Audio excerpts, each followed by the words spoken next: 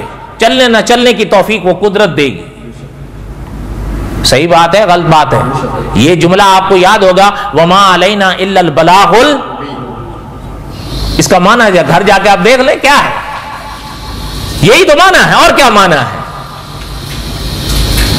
کوئی بات آپ کو بھی سمجھ میں آ رہی ہے میرے دوستو کہ نہیں آ رہی ہیں؟ درود شریف پڑھ لیں. اللہم صلی علی سیدنا و مولانا محمد وعلی آل سیدنا و مولانا محمد وبارک وسلم وصلی علیہ.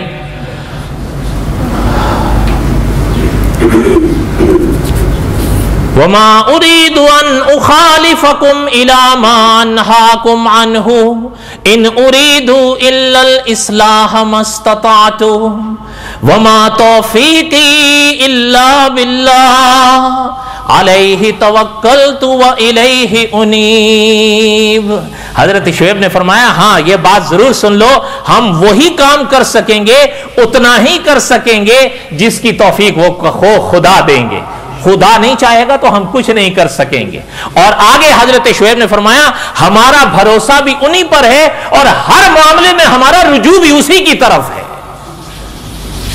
یہاں دیکھیں پیغمبر عقیدہ بھی کیسے بنائے جا رہے ہیں ساتھ ساتھ میں, یعنی ہر اس جھول کو اٹھا رہے ہیں کہ جو عقیدے میں بیٹھا ہو, یا ہر اس جھول کو اٹھانے کی کوشش کر رہے ہیں جو اعمال میں بیٹھا ہوا. بھروسہ کس پر کرنا چاہیے؟ اکابر نے ان آیات کے مواقع پر لکھا ہے کہ معنی یہ ہے جو آپ کے اور ہمارے بس میں ہو اس کو کرو, نتیجہ خدا پر چھوڑ دو. اور اسی کو آسان جملوں میں مولانا حق نواز جھنگوی مرحوم فرمایا کرتے تھے کہ صحیح عمل اور صحیح بات کر کے بھروسہ خدا پہ کر چھوڑ. یہی معنی ہے. فرمایا صحیح بات اور صحیح کام کر کے نتیجہ خدا پر چھوڑ. اور دعا کریں کہ اللہ تعالی ہمیں صحیح اعمال کی توفیق بخشیں. ان کی کچھ وضاحت انشاءاللہ اگر اللہ کو منظور ہوا تو حضرت سلیمان علیہ السلام کے واقعات میں آئے گی انشاءاللہ. تو بہرحال اب تو اختصار کریں, آگے چلیں. حضرت شعیب علیہ السلام نے ان کو یہاں تک سمجھایا, اور میں نے پہلے عرض کیا گر کوئی جھول عقیدے میں بیٹھا ہو اس کو بھی اٹھانے کی کوشش کی حضرت نے, اور گر کوئی جھول اعمال میں بیٹھا ہو تو اس کو بھی اٹھانے کی کوشش کی ہے حضرت نے, جو حضرت کے بس میں تھا. اب ان کے نصیب میں ہدایت تھی یا نہیں یہ تو اللہ جانتے ہیں نا. لا الہ الا اللہ. حضرت شعیب علیہ السلام خدا کے ان انبیاء میں ہیں علیہ السلام, جیسے شاید میں نے کسی سابقہ درس میں بھی عرض کیا تھا, لیکن کچھ حضرات نئے ہیں شاید ان کو یہ بات پوری طرح سمجھ میں نہ آ سکے, میں اس کا صرف تھوڑا سا خلاصہ دوں. حضرت شعیب کی قوم میں علیہ السلام ایک تو عقیدے کا مرض بیٹھا ہوا تھا اور دوسرا لین دین کا. معاملات لین دین اس میں گڑبڑ کر جاتے تھے. یہ ساری تقریر میں حضرت شعیب علیہ السلام ان کو سمجھا رہے ہیں کہ عقیدے کے لحاظ سے بھی کوئی جھول نہ رکھو اور اعمال میں بھی کوئی جھول نہ.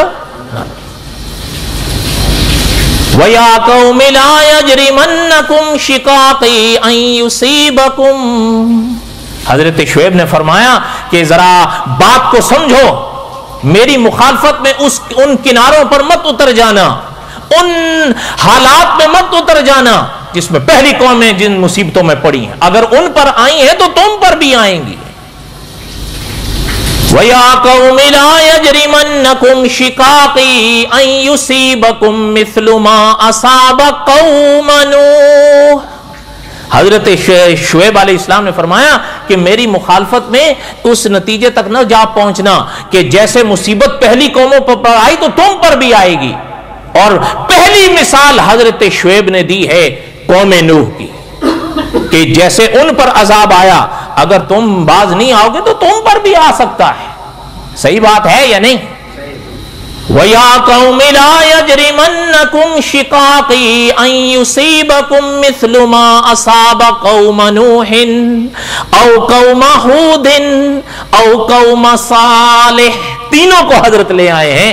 فرمایا کہ اگر تم باز نہیں آؤ تو دیکھو میری مخالفت میں اس حد تک نہ چلے جانا کہ جیسے ان اقوام پر جو عذاب آئے تم پر بھی آئیں گے, جو ان پر مصیبتیں آئی ہیں تم پر بھی آئیں گی, جو ان پر قہر ٹوٹے ہیں تم پر بھی ٹوٹ سکتے ہیں. وَمَا قَوْمُ لُوطٍ مِّنْكُمْ بِبَعِيدٍ. اب حضرت لوط کو فرمایا قوم لوط تو تم سے کوئی دور نہیں ہے. اچھا علماء نے لکھا ہے حضرت کے اس اشارے کا معنی دو طرح سے ہو سکتا ہے, ایک اور دونوں لحاظ سے ہو سکتا ہے. ایک کہ قوم لوط قوم شعیب سے زمانے کے لحاظ سے بھی دور نہیں, قریب تھی, اور علاقے کے لحاظ سے بھی دور نہیں, قریب تھی. یہ دونوں معنی ممکن ہیں. حضرت شعیب علیہ السلام نے فرمایا کہ قوم لوط تو کوئی تم سے دور نہیں ہے, انہی کو دیکھ لو. انہوں نے جب اللہ کی بات کی نافرمانی کی تو کیا نتیجہ نکلا ہے وہ سب ہم پڑھ چکے ہیں. یہاں تک حضرت شعیب کی بات سمجھ میں آئی. اچھا ایک بات چلتے چلتے سنیں, علماء نے لکھا ہے یہ بات صرف حضرت شعیب کے اس زمانے تک نہیں ہے.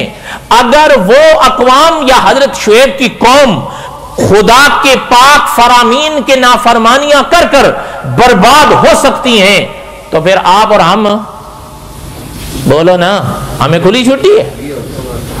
ہاں یہ اپنا یاد رکھا کریں کہ یہ وہ اکابر فرماتے ہیں نا کہ صدقہ ہے محمد الرسول اللہ کی دعاؤں کا کہ یہ پوری امت تو لپیٹ میں نہیں آئے گی لیکن افراد تو آ سکتے ہیں.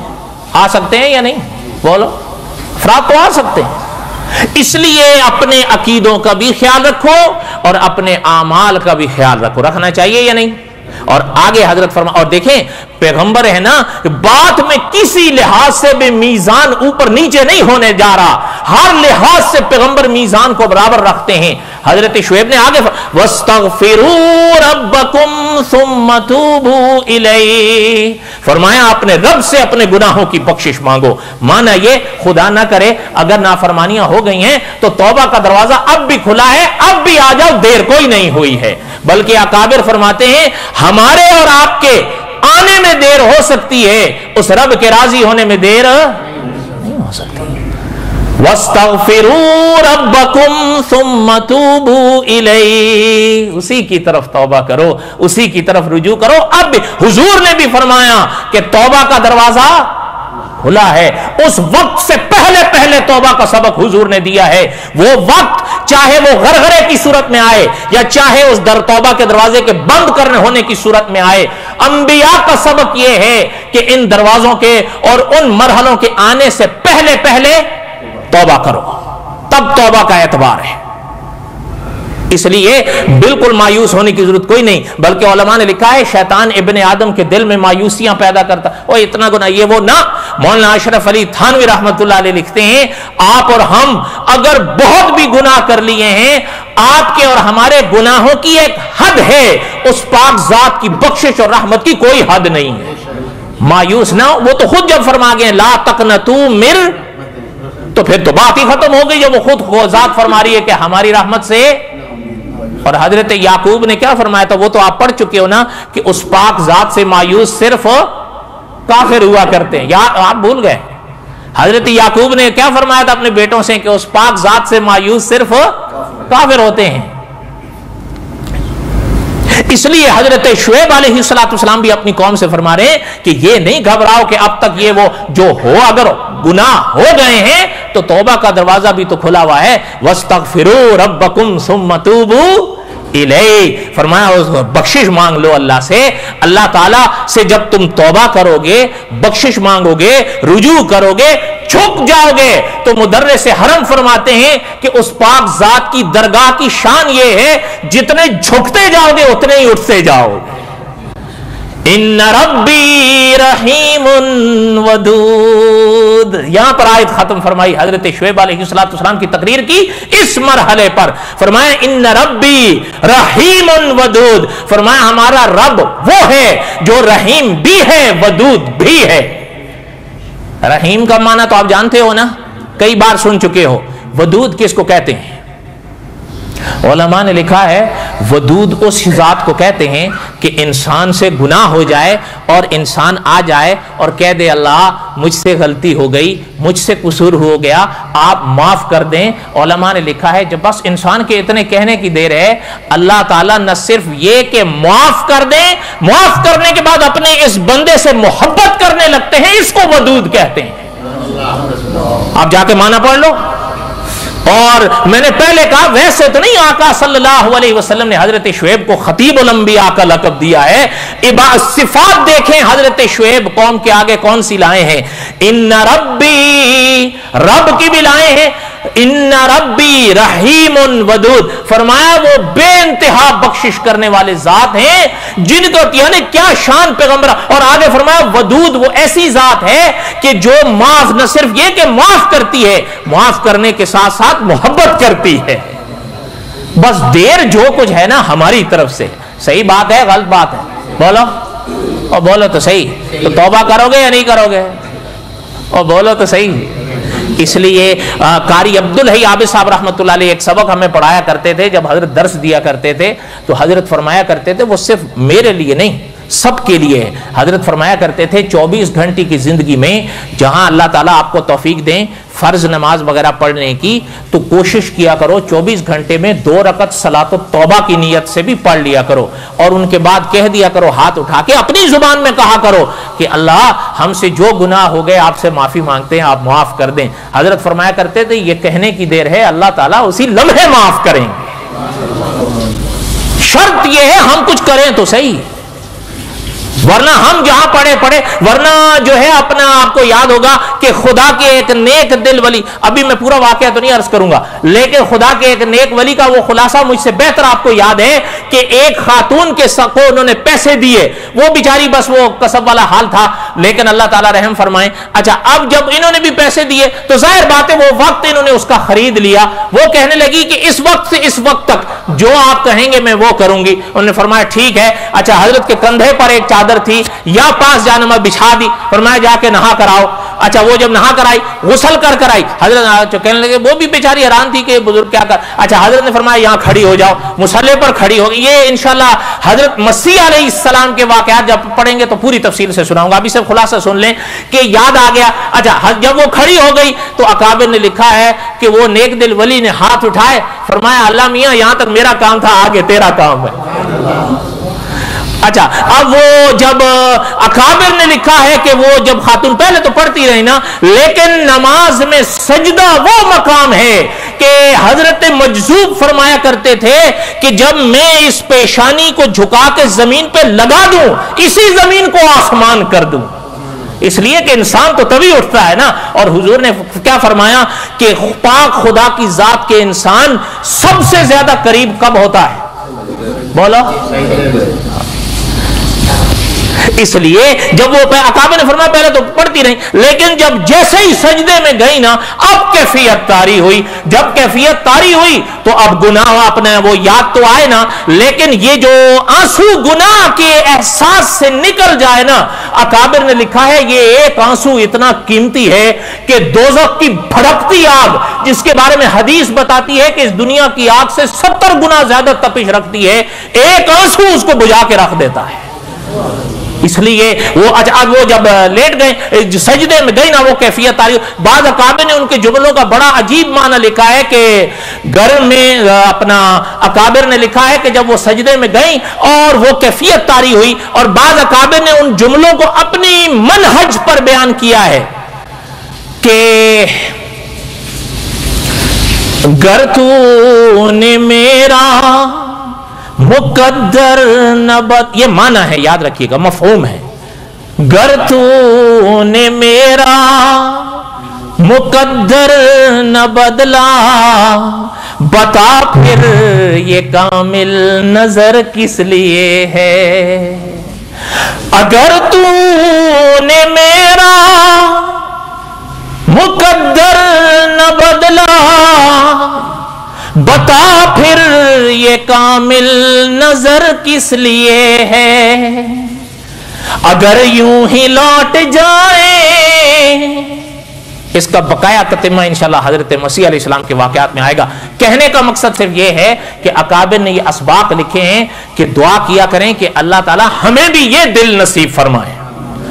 توبہ کرو گے یا نہیں؟ یہ دیکھیں نا، یہ اکابر کے سکھائے ہوئے تو اسباق ہیں، یہ تو اپنی طرف سے تھوڑے کہہ رہے کہ یعنی اکابر نے فرمایا وہ بیچاری کسبی تھی، لیکن اس کا حال یہ جب طاری ہوا تو دل سے جو ندا نکلتی ہے نا وہ قدرت سنتی ہے اور ضرور سنتی ہے.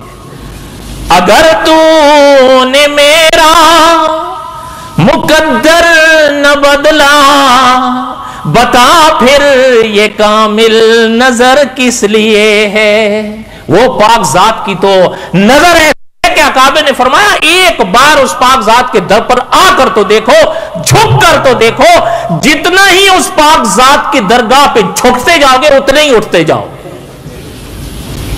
لیکن سچے دل سے توبہ کرو، میں بھی اور آپ بھی. اچھا ایک آخری بات عرض کروں، یہ قصص الانبیاء تو انشاءاللہ چلتا رہے گا، کوئی بات ہمارے پلے بھی تو پڑے نا، لیکن ایک بات ذہن میں رکھیں، اگر خدا کے حقوق ذمے ہیں ان کو بھی ادا کرو. توبہ کی دو قسمیں ہیں، ایک اجمالی توبہ ہوتی ہے، یا اللہ مجھے معاف فرمائے، یہ اجمالی توبہ ہے. ایک تفصیلی توبہ ہوتی ہے کہ توبہ کے بعد جو حقوق خدا کی پاک ذات کے ذمے ہیں وہ بھی ادا کرو اور خدا کی پاک مخلوق کے ہیں تو ان کو بھی ادا کرو. اجمالی توبہ سے تفصیلی توبہ ادا نہیں ہوتی، یاد رکھیے گا.